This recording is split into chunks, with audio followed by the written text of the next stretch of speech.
fans in? Again, you can do better than that, come on. At the back. Thank you very much. And if you're at the sides, come in. Please do come in, sit down, the seats. Come on, I'm sorry to pick on people, I'm just pointing at people now. Come and sit down. Yeah, you. So, ladies and gentlemen, stamp your feet, clap your hands, get ready, because we have got two absolute legends that are coming onto the stage now. Please give it up for mcniece and Sophie, Aldred, everybody!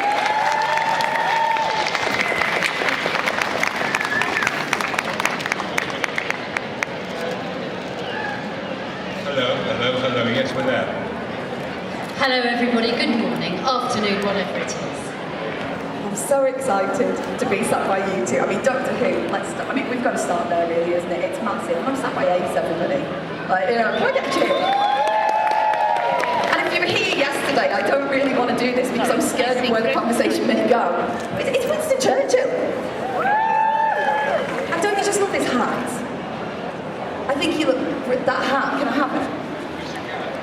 You heard it here. If he doesn't give it to me, I'm just going to accidentally steal it when you go. But let's get started on a few little chats and then we'll throw it out because I'm sure that there are plenty of questions that you guys are going to get. So Sophie. Yes. 7th Doctor, you were Ace. What was that like working with Sylvester? It was ace. It was my first TV I'd ever done. I wasn't expecting to be asked to be the companion. I was booked to do 3 episodes of Doctor Who. And then halfway through the filming, I was asked to continue as the companion. So for me, it was so exciting. And then working with Sylvester was a treat. We became very good friends straight away. We share the same birthday, August the 20th, if you could note that down in your diaries for cards and presents and so on. And we just hit it off. I don't know, we got a similar sense of humour. I really get him, he gets me. We're still incredibly close and very good friends. And it was just a joy working with him because he was always very inventive. And it taught me to always question what you're being asked to do.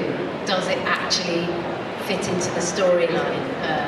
Could we do this another way? Could we do it better? So it was fabulous to work with him on all different levels. It was great.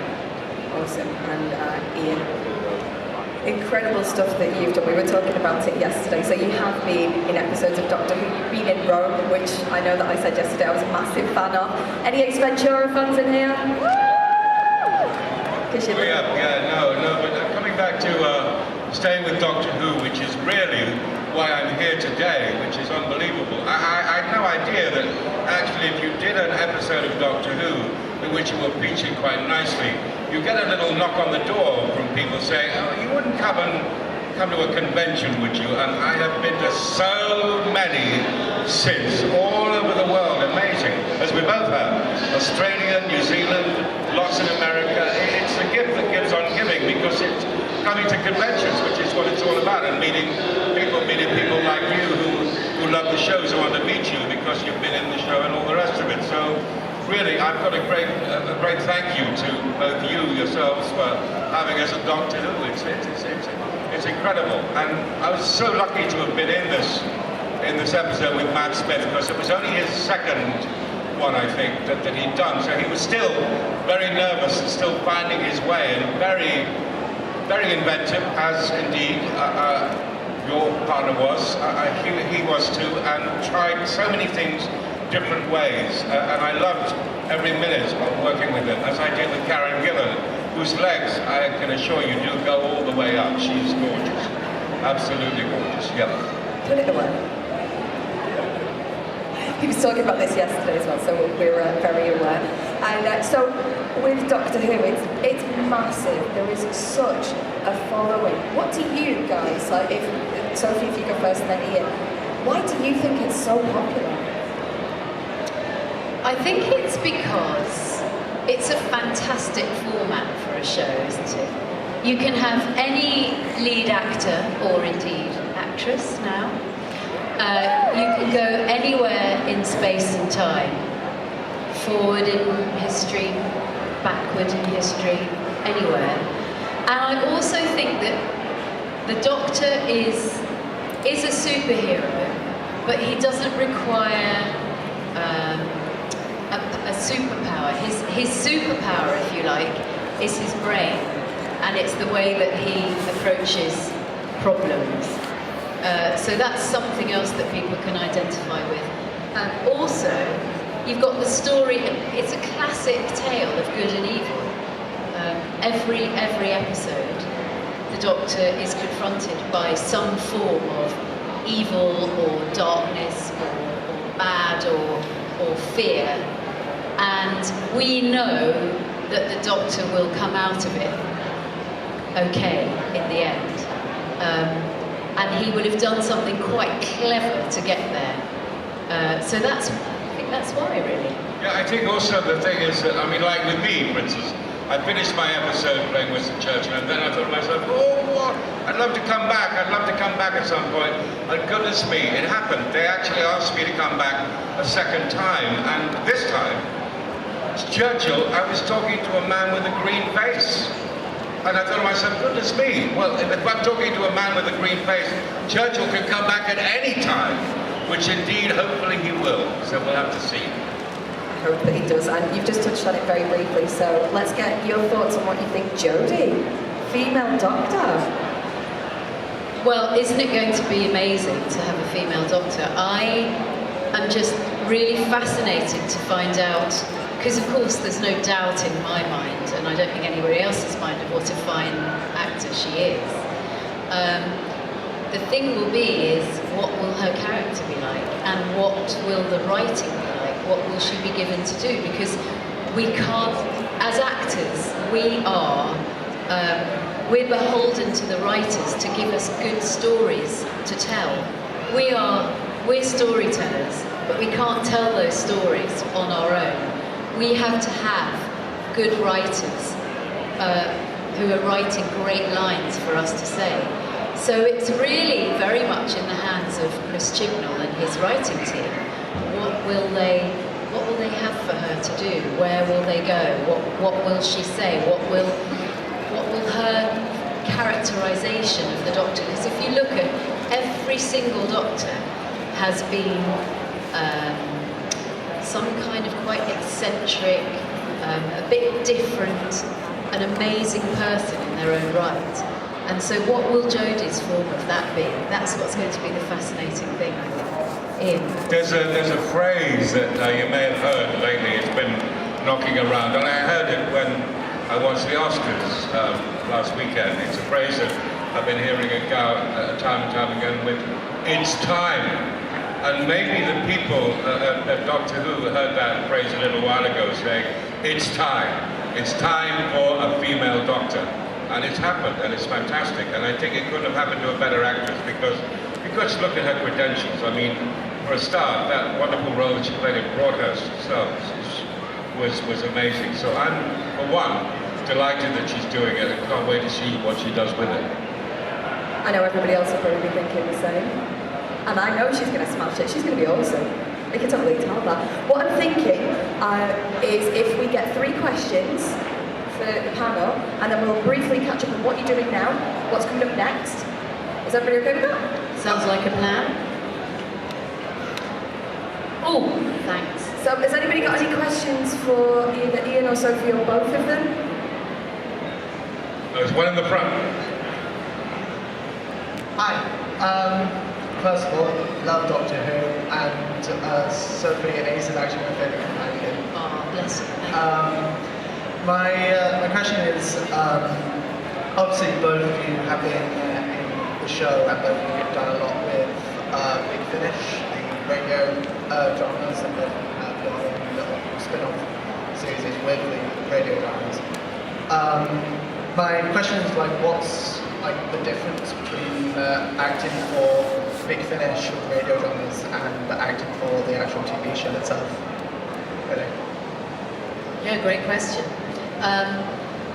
When you're doing voice work, you have to distill your whole being into your voice. So that's the main difference, because of course acting, you're using your body on screen with your whole body. So you have to really, and it's funny because you've just got your voice to work, but what you're giving to the audience is this whole world in their minds. On the screen, of course, the audience is watching and they can see everything. But so you're aware that you need to get that all into your voice. It's a very different way of working, but it's I love it, I have to say. Ian, how about you? Well, the first box set I did, they're called the Churchill years, right? And what was very funny about this was that Churchill appears in them, but so do all the other doctors as well. But the only way the other doctors could appear in them is for Churchill to actually do their voices, because they couldn't afford any of the doctors to come along and do it anyway. So there I am as Churchill and saying, and now this strange man in a leather jacket comes out of, and of course it's Christopher Eccleston, so I have to do Christopher Eccleston as Doctor Who. And then I have to do David Tennant, the voice of David Tennant. And then I have to do the voice of Matt Smith they're all the same, because I can't do any of the voices. I can only do my own, it's ridiculous. And I just heard the man in the control room going, Ian, you couldn't, with David Tennant, you couldn't just make it a bit more London. What does that mean? I had no idea what that meant. And then all I could rely on was the fact that it's Churchill. He's doing the voice anyway. He wouldn't be an actor. He couldn't do the voices anyway. So I was saved by that, really. It's pretty good stuff. Any more questions? My question's for Sophie. What was it like working on Strangeness in Space? So Strangeness in Space, for those of you who don't know, is a podcast. It's free to listen to, so you can go on your phone right now and download it. If you just go to www.strangenessinSpace.com, there, that's the advertising out of the way. But it came about because Trev and Simon, who used to swing their pants on Saturday morning TV, when I was doing Doctor Who, it was in the early 90s, just after I'd finished Doctor Who. Trev and Simon were at university with me, and with another friend of ours called Claire Eden. And Claire was watching Simon and me interacting, doing a panel actually at a convention. And she thought, do you know what? I think we should do something together. So she asked Simon and me if we thought that would be a good idea. And we thought, yeah, great, because we'd never worked together since leaving university. So Trev and Simon wrote this script, Strangeness in Space, which is basically a bonkers tale of... I play a character called Sophie, funnily enough, who's the manager of a gift shop in a space centre, like the Leicester Space Centre or not quite NASA. And we get inadvertently blasted off into space, and we have all sorts of adventures, and we try to get home. We've done 6 episodes, and they're all free to listen to. We crowdfunded it, which was a great experience actually, and it's gone really well. It's got people seem to love it.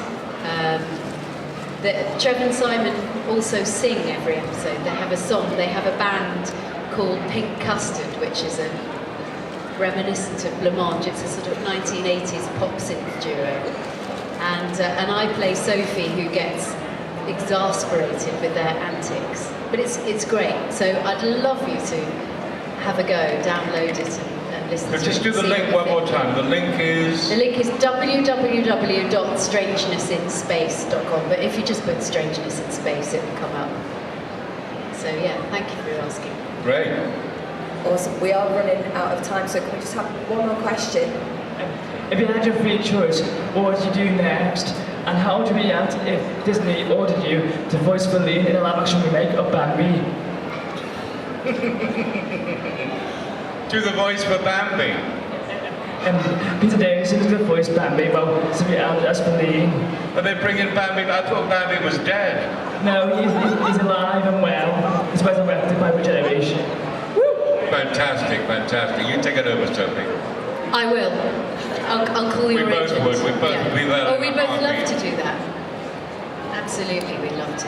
And you heard it here first if it does happen, ladies and gentlemen. I'm really sorry we're going to have to cut it there because we are running out of time. What is next for the two of you? Sophie, what's in the pipeline? Well, we're just crowdfunding for a new episode of a web series that I was involved in last year called Cops and Monsters. I don't know if you've seen that. That's another thing to look out for. Where I play Lady Audrey, who's a 1,400-year-old vampire queen, which is great fun. I'm also doing something for Real-Time Pictures called Anomaly, which is actually bringing back the Brigadier's daughter as she was originally written, Kate Lethbridge-Stewart, and I'm going to be in Anomaly, and that will be coming out later this year, so look out for that as well. You all thought it was over, but no, it's not. Doc Martin is coming back for another series. 2019, from April to July, we'll be making it in Port Isaac. Come down and see us because people watch us film every day down in Port Isaac. We'll be there. From April to July, Series 9. Can you believe how many there've been? Doc Martin, we're coming back. You heard it here, ladies and gentlemen. Can we get a massive round of applause for Sophie Aldred and Ian McNeece? Thank you very much. Thank you. Can I just say that she made my childhood because I'm a massive Zach fan, and this is awesome. Minnie the Mini Magician. Oh my god, absolutely love it. And Ian, Hitchhiker's Guide to the Galaxy and Rome, love you. There you go, Quops. I told you we're fans for the fans, I told you. Stick around everybody because Star Wars is coming next.